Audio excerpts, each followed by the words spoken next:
It is time for the Scramble Podcast alongside Chris Flynn. I am Paul Hollingsworth. Chris, we've been off the air for about 3 weeks. I had a ton of family stuff going on, but pitter patter, let's get at it. Let's get back at it. And let's talk a bit of sports here in the Scramble Podcast in this latest edition.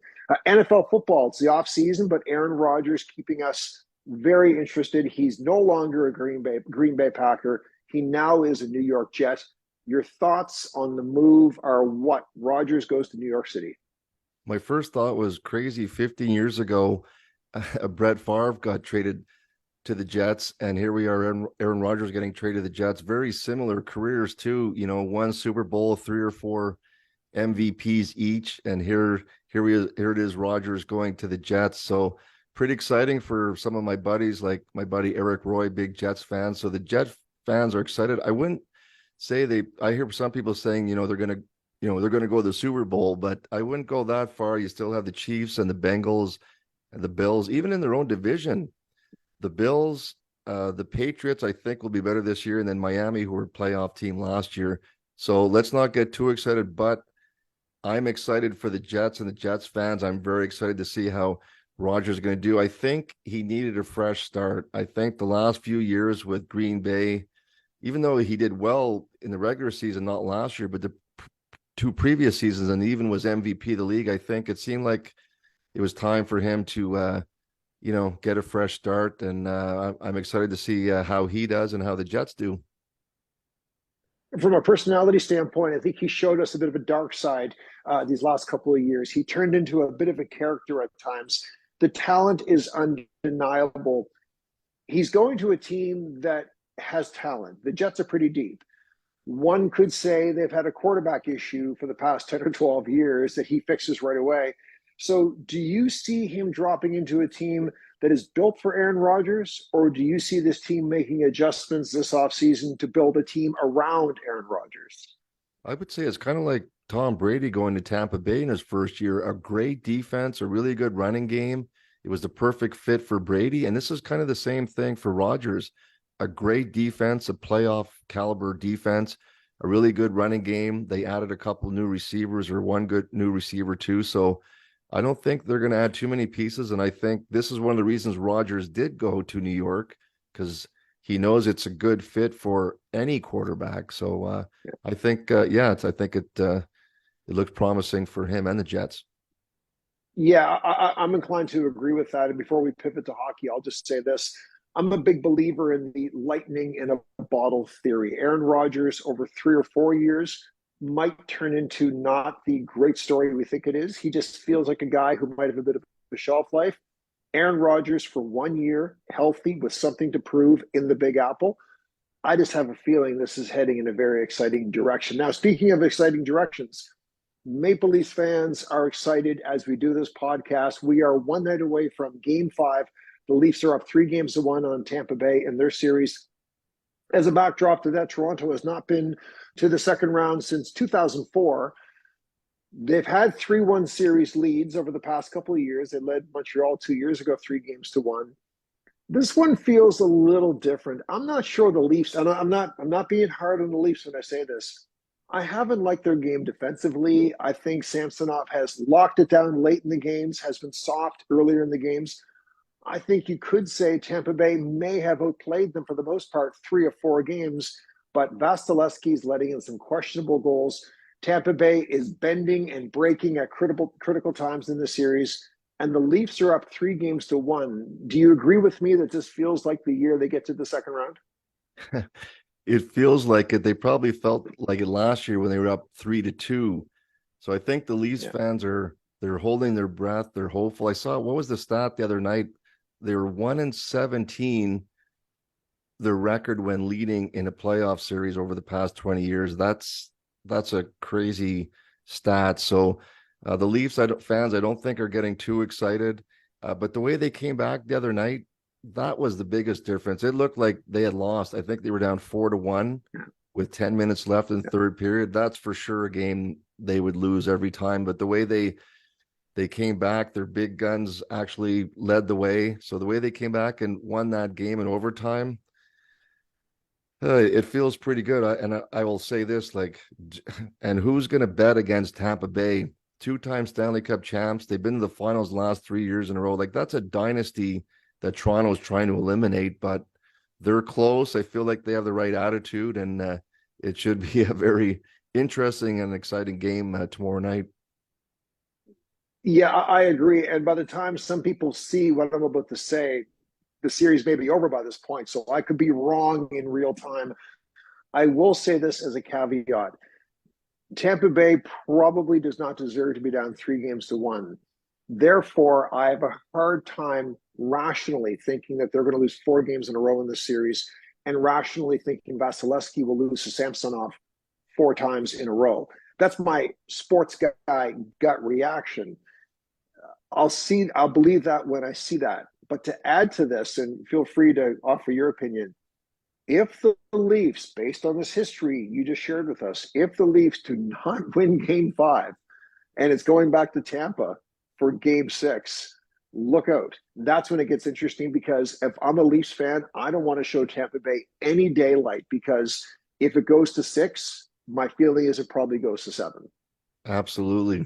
Absolutely. They'll be, if they lose this game at home, going back to Tampa, they'll be very nervous. And I feel like it's almost going to be an automatic game 7. But guys like Ryan O'Reilly, he's been almost their key top player, just the addition of him and the whole team. But I feel like he's been a real key to the team. And I remember his run with St. Louis when they won the Stanley Cup.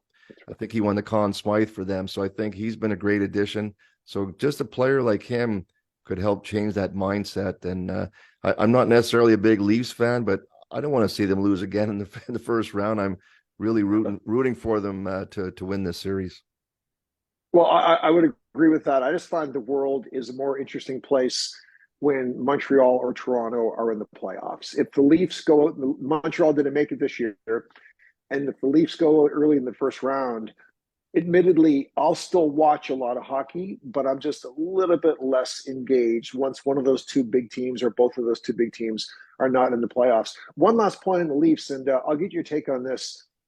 I use the term team of destiny only in this series. They look like a team that is destined to win this series.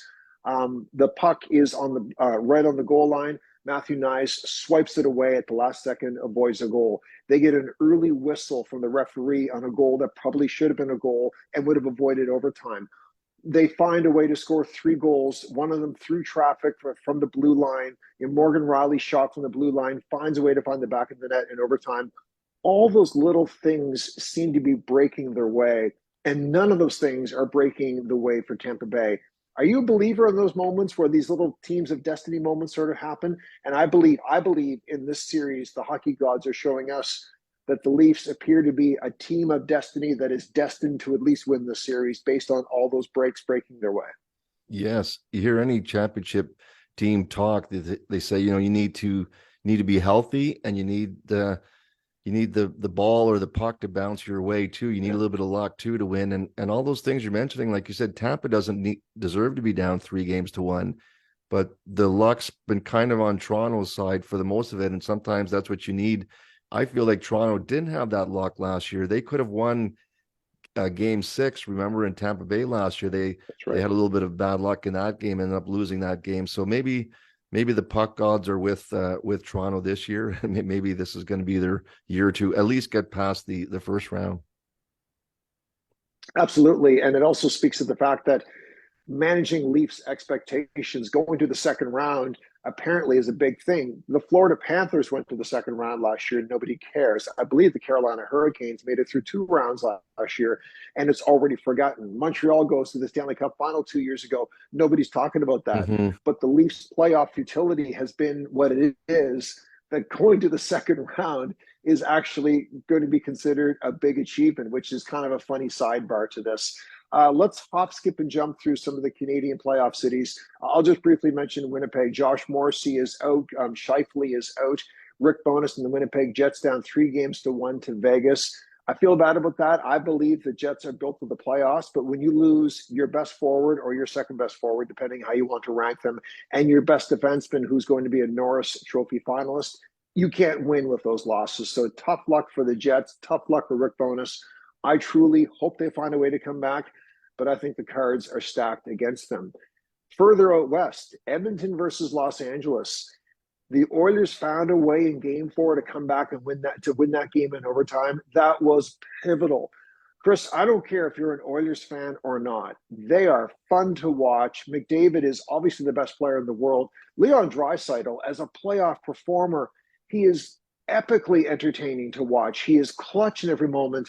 And to me, I just got a nice feeling about that Edmonton team coming out of that series. I probably just jinxed them, but what are you seeing when you watch that series? Well, like you mentioned, Game 4, like had they lost that game, also down 4-1 in the third period or second or third period, had they lost that game, they would have been down 3-1 and maybe getting eliminated in the first round. But winning that Game 4, down 4-1 at LA, that's a turning point in the series. And they ended up playing really well and winning, not easily, but winning comfortably at home the other night to go up 3-2. So the series is not over yet, but I like the way they're playing, like Draisaitl averaging, 2 points a game, and McDavid, who kind of got off to a bit of a slow start for him, but the other night he was spectacular on a couple of those assists that he had. He's starting to really come on now after a little bit of a slow start. He's playing McDavid, caliber hockey right now too. So that's it's exciting to see how they're doing, and they're not done yet. They're up 3-2, but looking forward to Game 6. You can always tell the superstars because when McDavid's on the ice, he's who I watch. I watch the game differently when his line is out there. I find myself watching him skate around as opposed to watching the game with the lens pulled back. Look, before we wrap up, this is a short, quick snapper. I'll ask you this question, Cole, your prediction. We have Toronto about to move to the second round in the East. We have Edmonton this close to moving to the second round in the West. Is this the first time, do you think, since 1993 that a Canadian team will at least make it to the Stanley Cup final, but this time win in the Stanley Cup final? Could we have a Canadian Stanley Cup champion this year? We certainly could. I would love, Toronto, if they get past Tampa Bay, would probably have to play Boston. Yeah. But to see Edmonton, Toronto in the Stanley Cup final, wow, that would be spectacular. Maybe Edmonton would be the slight favorite, but probably getting ahead of myself. But let's hope they get to the second round here and keep the excitement going. Yeah, I'm inclined to agree with that. Rationally, I don't think Toronto will beat Boston in the second round, assuming that's the matchup. I just have a feeling Edmonton is the team to get out of the West. We will see if we jinx them, and we will see if those predictions prove to be correct. So this was a short edition of the Scramble Podcast. We are back on the air. We had a bit of a break, but Chris, we're doing it full speed ahead. We want to be back over the next couple of days with a guest. I know you're excited to get ramped up again, and I know you'll be watching those playoff games just like I'll be. Absolutely. Looking forward to it. All right. He is Chris Flynn. I am Paul Hollingsworth. That is the Scramble Podcast. Keep it here, and we'll be back soon with another edition over the next several days.